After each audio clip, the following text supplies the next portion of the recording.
3 लोगों की मौत हुई थी और बाकी उसमें घायल हैं उसमें। नहीं, उससे वो एनकाउंटर एक्चुअल में उसमें जो हम लोग विवरण दे रहे हैं उसमें ये चीज़ नहीं है, चूंकि अंडर इन्वेस्टिगेशन है और उसमें न्यायिक जांच आयोग भी है, वो एनकाउंटर है या क्या है, इसलिए उस परिधि में ये नहीं आता। न्यूज फॉर नेशन मैं रंजीत कुमार।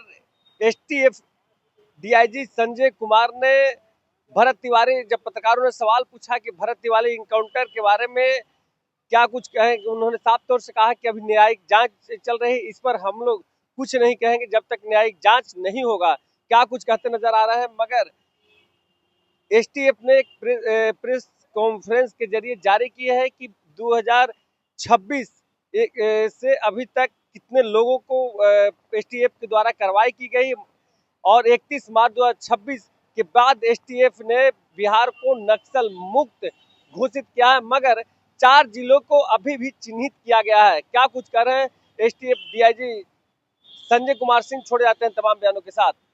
जरूर पूछ सकते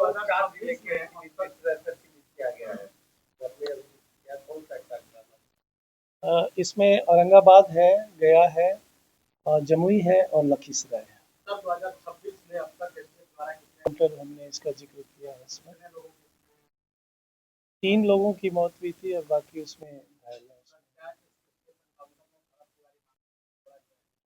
नहीं, उससे वो एनकाउंटर एक्चुअल में उसमें जो हम लोग विवरण दे रहे हैं उसमें ये चीज़ नहीं है, चूंकि अंडर इन्वेस्टिगेशन है और उसमें न्यायिक जांच आयोग भी है, वो एनकाउंटर है या क्या है, इसलिए उस परिधि में ये नहीं आता। जरूर पूछ सकते हैं।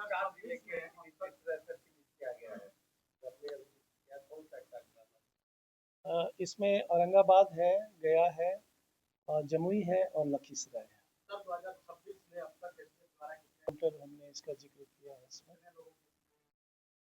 3 लोगों की मौत हुई थी और बाकी उसमें घायल हैं उसमें।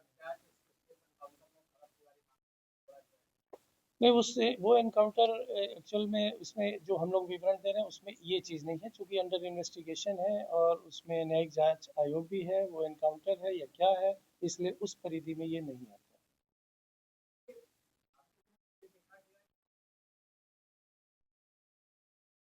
पुलिस मुख्यालय की तरफ से आप सभी मीडिया के भाई बंधुओं को नमस्ते और वेलकम भी। आज अभियान प्रभाग से एसटीएफ के द्वारा प्रेस वार्ता में हम डीआईजी एसटीएफ अभियान 1 और अभियान एसपी अंजनी और हमारे साथी अभियान एसपी इम्तियाज जी, हम लोग साथ में हैं। आप सभी के समक्ष में हम लोग 1 जनवरी 2026 से लेके अभी तक जो एसटीएफ के द्वारा संगठित अपराध और नक्सलवाद के विरुद्ध जो कार्रवाइयाँ की गई हैं उसका रिपोर्ट कार्ड आपके समक्ष हम लोग रखेंगे। इसको हमने 2-3 भाग में प्रेजेंट करने की कोशिश की है। कुल मिला के एसटीएफ की संरचना के बारे में बता दें, पुलिस महानिदेशक महोदय के नेतृत्व में ये पूरा एसटीएफ का कार्यप्रणाली अभी जो चल रहा है, इसमें 15 एसओजी, दैट मीन्स की स्पेशल ऑपरेशन ग्रुप, 13 विविध प्रकार के सेल्स जो कि राज्य स्तरीय कार्य करते हैं, और एक ट्रेनिंग विंग पूरी तरह से फंक्शनल है और ऑर्गेनाइज क्राइम के साथ साथ नक्सलवाद के विरुद्ध जो कार्य गतिविधियां हमारी होती हैं उसका मैंडेट है, उसी के अंतर्गत हम लोग अपने पूरे टीम को कार्य पे उतारते हैं। तो ये नक्सलवाद के विरुद्ध सबसे पहले मैं लेना चाहूँगा। इसमें 31 मार्च 2026 को बिहार को भी पूर्णतः नक्सल मुक्त राज्य की श्रेणी में लाया गया था और हम लोगों ने इस पर संगठित रूप से कार्रवाई करते हुए नक्सलवाद से इसको पूरी तरह से मुक्त करने का संकल्प लिया था और 31 मार्च को वो डेडलाइन रखी गई थी, जिसमें हम लोगों ने बिहार में नक्सलियों की उपस्थिति थी उसको डिक्लेयर किया था कि अब कोई सशस्त्र दस्ता बिहार में नहीं बचा है। जो बिहार के नक्सल घटनाओं में शामिल वैसे उग्रवादी तत्व थे, उनके विरुद्ध कार्रवाई अभी भी लगातार चल रही है, जो कांडों में वांछित है, जिनके विरुद्ध किसी भी प्रकार की वारंट वगैरह या कोर्ट का प्रोसेस निकला हुआ है। तो राज्य स्तरीय, राज्य के बाहर भी झारखंड जैसे राज्यों से हम लोग समन्वय स्थापित करके और ए लेवल का ऑपरेशन लॉन्च करते हैं। एक पूरी की पूरी एसआईजी की टीम जो स्पेशल इंटेलिजेंस ग्रुप के रूप में है, वो एसआईजी कार्यरत है, जो नक्सलवाद के विरुद्ध में कार्य करती है। इसके अतिरिक्त जो एसओजी और सेल्स की जो टीम है, वो पूरे राज्य में रेंज स्तर पे और जिला स्तर पे पूरी तरह से फंक्शनल है। छोटी छोटी टीम और उनके सपोर्ट में हमारे जो बड़े अभियान दल हैं और चीता, ये भी हमारी टुकड़ियाँ उनको सपोर्ट में वहाँ पे देती है। इसके अतिरिक्त स्पेशल ग्रुप भी हम लोगों ने बनाया है हाउस इंटरवेंशन का, जिसको HIT बोलते हैं, हिट और स्वाट की टीम। ये भी ऑर्गेनाइज क्राइम और क्रिमिनल्स के खिलाफ में हमें भी सपोर्ट करती है और जिला को भी जब कभी भी बिहार पुलिस का अन्य आवश्यकताएं होती हैं तो फोर्स मल्टीप्लायर के रूप में ये कार्य करती है। आपके समक्ष अब दूसरा है कि एक ओवरव्यू एसटीएफ का अचीवमेंट एट ए ग्लांस हम बता देना चाहते हैं कि इस अवधि में 1 जनवरी 2026 से लेके अभी तक एसटीएफ ने टोटल जो सरेंडर के पॉलिसी के तहत में नक्सलियों के विरुद्ध में कार्य किया था, तो इसमें एक नक्सली रिवाड़ी जो 3 लाख इनाम था, उनको आत्मसमर्पण कराने में हम लोग सक्सेसफुल हुए और उसी प्रकार से क्रिमिनल में भी 2 लाख का जो रिवाड़ी क्रिमिनल था वो भी सरेंडर कराने में सक्सेसफुल है। ये इसके बाद पुलिस एनकाउंटर टोटल इस अवधि में 1 जनवरी से लेकर अब तक 19 किए गए थे, जिसमें से 3 ऐसे इनामी अपराध कर्मी थे जिनको न्यूट्रलाइज किया गया। इस अवधि में नक्सलियों के विरुद्ध चलाए गए अभियान के दौरान टोटल 38 उग्रवादियों को गिरफ्तार करने में एसटीएफ को सफलता मिली, जिसमें बिहार पुलिस के अन्य कंपोनेंट भी शामिल थे। 1716 ऐसे अपराध कर्मी इस अवधि के दौरान गिरफ्तार किए गए, जो या तो टॉप 10 की श्रेणी में थे, नोटोरियस थे, या other type of hard core criminal की श्रेणी में आते हैं। उन 1716 में से 63 ऐसे थे जिनके विरुद्ध में किसी न किसी प्रकार से राज्य स्तरीय या रेंज के स्तर पे या जिला स्तर पे इनाम की राशि घोषित थी। उनको भी अरेस्ट करने में एसटीएफ ने सफलता प्राप्त की है। बाहर के राज्यों में भी जाके हमारी टीम जो है लगातार काम करे, जिसमें इंटर स्टेट सेल का बहुत बड़ा रोल है और प्लस एसओजी का सेल्स भी इस पे काम करती है। तो इस अवधि में हम लोगों ने टोटल 27 वैसे अपराध कर्मियों को गिरफ्तार किया जो राज्य के बाहर कहीं पर भी हाइड आउट लेके और वहाँ पे रहते थे। उनके विरुद्ध आसूचना संकलित करके वहाँ के राज्य पुलिस के संपर्क में रह के हम लोगों ने उनको भी गिरफ्तार करने की कार्रवाई की है। उक्त अवधि में किए गए ऑपरेशन से जो टोटल हथियारों की रिकवरी हुई वो रेगुलर, उसमें 18 ऐसे हथियार हैं जिनमें AK-47 2, AK-56 1 इंसास, इस प्रकार से और भी पुलिस के जो वेपन है वो भी हम लोगों ने इस अवधि में रिकवर किए। टोटल जो कंट्री मेड हुआ जो कि काफ़ी बड़े अपराध को प्रभावित करता है, वो 398 के आसपास में रिकवरी स्ट्रिप के द्वारा कराई गई है। 178 ऐसे थे जो जिसको अनफिनिश्ड बोलेंगे, वो अर्धनिर्मित होता है, उनको भी रिकवरी की गई थी मिनी गन फैक्ट्री के उद्भेदन के उपरांत। करीब 3200 राउंड की गोलियां भी विविध प्रकार के कैलिबर की वो भी रिकवर की गई हैं। इसी प्रकार से मिनी गन फैक्ट्री को यदि देखते हैं, जो बहुत बड़ा कंपोनेंट है हथियारों की सप्लाई के लिए राज्य के अंदर और राज्य के बाहर, तो वो एसटीएफ के द्वारा टोटल 33 ऐसे मिनी गन फैक्ट्री राज्य के अन्य जिलों में इसमें उद्भेदित किए गए। उनके विरुद्ध जो कारीगर और कारीगर के बाद का जो लेयर है, जिन लोगों के द्वारा उस तरह की फैक्ट्री का निर्माण कराया गया और उनसे लाभान्वित होते हैं, उनको भी गिरफ्तार करने में सफलता मिली है। नशा मुक्ति के दिशा में एसटीएफ की नारकोटिक सेल है, उसके द्वारा भी काफ़ी बृहद पैमाने पर सेल्स के साथ में और एसओजी के साथ में मिल के कार्रवाई की गई है, जिसमें विविध प्रकार के आंकड़े हैं, जो अलग अलग नशीले पदार्थ हैं, उनका आंकड़ा हम लोगों ने इसमें दे रखा, जो आपको प्रेस ब्रीफ के माध्यम से प्राप्त हो जाएगा। दूसरा जो महत्वपूर्ण पार्ट है उपलब्धियों में, वो है बैंक गोल्ड एंड ज्वेलरी लूट सेल, जो बड़े पैमाने पर जो इस समय का वर्तमान एक उभरता हुआ अपराध है। वो अपराध राज्य के अलावा राज्य के अतिरिक्त जो निकटवर्ती राज्य हैं वहाँ और दूरस्थ राज्यों में भी बिहार के कुछ ऐसे अपराध कर्मी हैं जो संगठित रूप से कार्य करते हैं, बाहर के अपराध कर्मियों से मिलके वहाँ पे ब्रांडेड गोल्ड ज्वेलरी लूट का कार्य करते थे। उनके विरुद्ध भी काफ़ी बृहत स्तर पे कार्रवाई हुई है और इस दौरान टोटल करीब 10 केजी गोल्ड के आसपास में एसटीएफ ने रिकवरी भी की है। सिल्वर भी इसी प्रकार से रहा, तो करीब 50 केजी के आसपास में सिल्वर की भी रिकवरी है। और एक्सप्लोसिव के साथ कैश की रिकवरी भी इम्पोर्टेंट है, इसलिए कि एक कोढ़ा गैंग है, कोढ़ा की तरह तिवारी गैंग है, उसी प्रकार से तमिलनाडु और अन्य क्षेत्रों से आके चोरी और छिनतई की घटना करने वाले गैंग के विरुद्ध भी एसटीएफ ने प्रहार किया है। तो उन सभी को गिरफ्तार और बरामदगी के सिलसिले में 1,60,00,000 के आसपास में राशि की बरामदगी की गई है।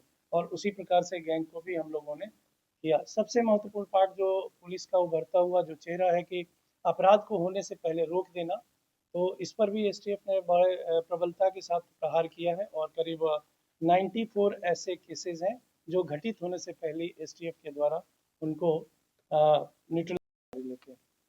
एक अलग अपराध का जो डायमेंशन आप सभी के लिए और पूरी जनता के लिए आप लोग के माध्यम से देना चाहेंगे, वो है साइबर अपराध। साइबर स्पेस पे होने वाली घटनाएं हम लोग के लिए बड़ी चुनौतीपूर्ण है। ऑल्दो कि बिहार में और भी यूनिट उस पर काम कर रही है, लेकिन हम लोगों ने भी उस चुनौती को स्वीकार किया है। और जब कभी भी जिले में किसी प्रकार की ऐसी घटनाएं आती हैं, तो हम भी अपनी टीम को इंगेज करते हैं और न्यू टेक्नोलॉजी के साथ हो रहे अपराध के विरुद्ध में हम काम करते हैं। तो ऐसे कुल 19 मामले इस बीच में 1 जनवरी से लेके अभी तक बड़े बड़े मामले हम लोगों ने उसको सफलतापूर्वक उद्भेदित किया, गिरफ्तारियां की। और उस पर जो स्पेशल एजेंसी है उनको भी मामले हम लोगों ने रेफर किए।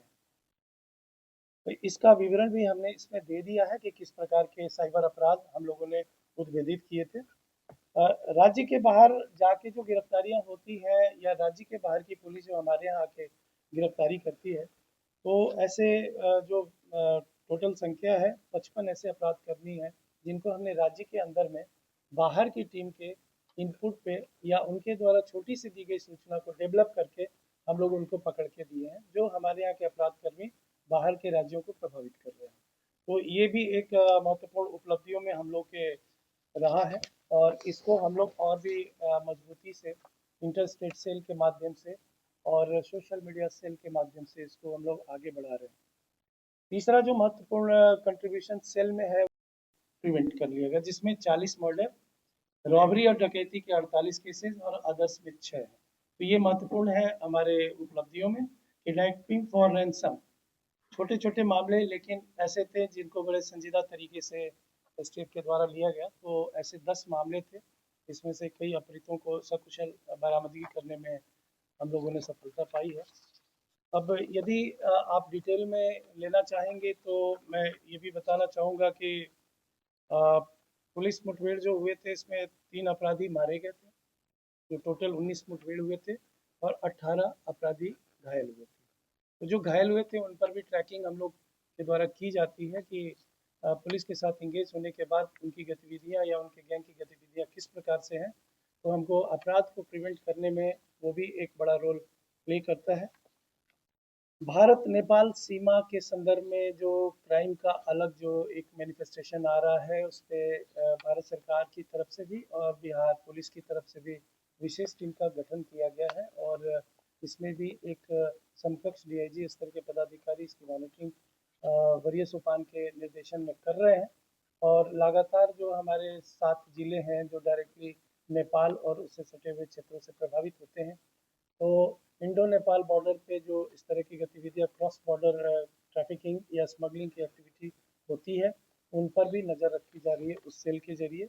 और कई उपलब्धियां इसमें भी शामिल किया गया, जिसमें कि इनका विवरण आपको हम लोग उपलब्ध कराते रहते हैं। और इस प्रेस ब्रीफ में भी आपके समक्ष रखा गया है। एसटीएफ और डीआईयू यानी कि जिले के बीच का समन्वय है, वो भी हम लोग मॉनिटर करते हैं। एक व्हाट्सएप ग्रुप के माध्यम से सभी जिले के कप्तान साहब और यहाँ से सीनियर ऑफिसर सब लोग जुड़े हुए हैं। कोई भी गतिविधि यदि जिले में कभी भी होती है और जो सेंसिटिव नेचर की है, जिसमें एसटीएफ की हेल्प की ज़रूरत होती है, तो वो तुरंत इंफॉर्मेशन क्राउड सोर्सिंग के जरिए हम लोग को शेयर किया जाता है और उस पर इंस्टेंटली हमारी टीम काम करती है। कोढ़ा सेल के द्वारा जो काम किया जाता है उसी क्राउड सोर्सिंग का एक बड़ा परिणाम है, जिसमें 10 मिनट से लेके और 24 घंटे के अंदर तक की उपलब्धियां बहुत हैं, जो कांड को तुरंत फोटो और उनके पहचान के आधार पर डिटेक्ट करके और उनकी रिकवरी भी करा ली जाती है। तो एक महत्वपूर्ण पार्ट है एसटीएफ डीआईयू कोऑर्डिनेशन का। इनको हम लोग ट्रेंड भी करते हैं टाइम टू टाइम, जब कभी न्यू टेक्नोलॉजी इमर्ज करती है, क्राइम में कुछ ऐसी टेक्नोलॉजी का इस्तेमाल होता है, तो वो उनको हम लोग बुला के अपने एसटीएफ के इन हाउस ट्रेनिंग में और प्लस अलग तरीके से भी उनको ओरिएंट करते हैं। तो ये भी घटनाएं हैं ट्रेनिंग। इस दौरान ट्रेनिंग का जो महत्व हम लोगों ने कैपेसिटी बिल्डिंग में महसूस किया, तो एसटीएफ के द्वारा आपको बताते हुए हर्ष हो रहा है कि करीब 1800 पुलिसकर्मियों को हम लोगों ने प्रशिक्षण दिया है, विशेष प्रकार का प्रशिक्षण, जिसमें 1428 प्रशिक्षण एसटीएफ के अंदर ही यहीं पर राज्य के कर्मियों को और हमने अपने कर्मियों को दिया है। और 351 ऐसे पुलिसकर्मी हैं जो राज्य के बाहर जाके उन्नत प्रशिक्षण केंद्र से प्रशिक्षण प्राप्त करके आए हैं, जिनमें नक्सलवाद के विरुद्ध साइबर स्पेस में और ऑर्गेनाइज क्राइम स्पेस में ये तीनों जगह पे गतिविधियां जो चल रही हैं इस समय, उनको कंटेन करने, उनको फाइट करने किलर सेल हम लोग के द्वारा बनाया गया है, जिसमें राज्य के वैसे सभी अपराध कर्मी जो कॉन्ट्रैक्ट लेकर और हत्या करने का काम करते हैं, उनकी सूची बनाई गई है, उन पर लगातार काम किया जा रहा है। साथ ही साथ उनको वार्षिक किया जा रहा है, मोबिलिटी की जा रही है। और हम लोग यहाँ एक एडवांस टेक्निकल सेल भी है, लैब भी बना हुआ है, जिसमें हम लोग जो भी क्राइम के क्षेत्र में कम्युनिकेशन के लिए क्रिमिनल्स किस तरह से क्राइम अपना पैटर्न चेंज कर रहे हैं, उसको रेगुलर रीड किया जाता है और उस पैटर्न के अनुसार ही हमारी टीम काम करती है और उसमें डेवलप करते हैं और हम भी काम करते हैं, साथ ही साथ जिला को भी हेल्प करते हैं। हम टेक्निकल सेल के द्वारा कई जिला को भी ट्रेनिंग दी जाती है, रेगुलर ट्रेनिंग दी जाती है। हर एक सैटरडे को इन हाउस ट्रेनिंग चलता है, जिसमें जिला के जो DIO टीम है उसको भी ग्रो किया जा रहा है, उसको भी बताया जा रहा है। जैसा सर ने बताया कि आर्म सेल के बारे में, तो आर्म सेल में बहुत सारा ऐसा पैटर्न मिला हम लोग को। आर्म जो सेल हमारा पैटर्न कि आर्म्स के लिए कहाँ से मटेरियल आता है, देसी आर्म्स जो यहाँ बिहार में बन रहा है उसका मटेरियल कहाँ से आता है, तो हम लोग ने उस मटेरियल जो भेजते हैं, चाहे वो लोहा हो या बैरल हो, जहाँ से भी आता है उन पर भी प्रहार करने की कोशिश की गई है। बैकवर्ड लिंकेज में जाके उन पर भी प्रहार किया गया ताकि उनका सप्लाई चेन जोड़ा जा सके, तो यहाँ प्रोडक्शन नहीं किया जा सके। ड्रोन सेल हम लोग का है, हमारे पास सभी एसटीएफ में 3 ड्रोन है। जो ड्रोन का काम होता है, जब भी हम लोग ऑपरेशन में जाते हैं, ऑपरेशन एरिया में, तो ड्रोन से हम लोग अपने ऑपरेशन को मॉनिटर करते हैं। साथ ही साथ दूर दरानी जो क्षेत्र है या जो पहले से नक्सल इफेक्टेड क्षेत्र है, जहाँ पहुंचना दूर रहता है, उसको भी ड्रोन से हम लोग निगरानी करते हैं, रेगुलर निगरानी करके। और हाल फिलहाल में हम लोग जो गया और औरंगाबाद का क्षेत्र है, वहाँ काफी बड़े पैमाने पर अफीम खेती की जाती थी, उससे भी ड्रोन से मॉनिटरिंग करके उसको विनष्ट किया गया है एनसीबी के सहयोग से और जिला पुलिस के सहयोग से। उसको काफी बड़े एरिया में उसको विनष्ट किया गया है और वो रेगुलर कार्रवाई चलती रहती है ड्रोन। आपने सुना कि एसटीएफ डीआईजी ने साफ तौर से कहा है कि बिहार में हर एक तरह के सेल लगाए जा रहे हैं, जो सेल से नारकोटिक्स डिपार्टमेंट की तरफ से जो सूखा नशा से प्रभावित आम लोगों को कर रहा है, इसके लेकर भी बड़ी कार्रवाई करते हुए उन्होंने कहा कि बड़ी कार्रवाई की जा रही है और आने वाले दिनों में एसटीएफ और सशक्त होगा। आप देख रहे थे न्यूज़ 24, तब तक नमस्कार।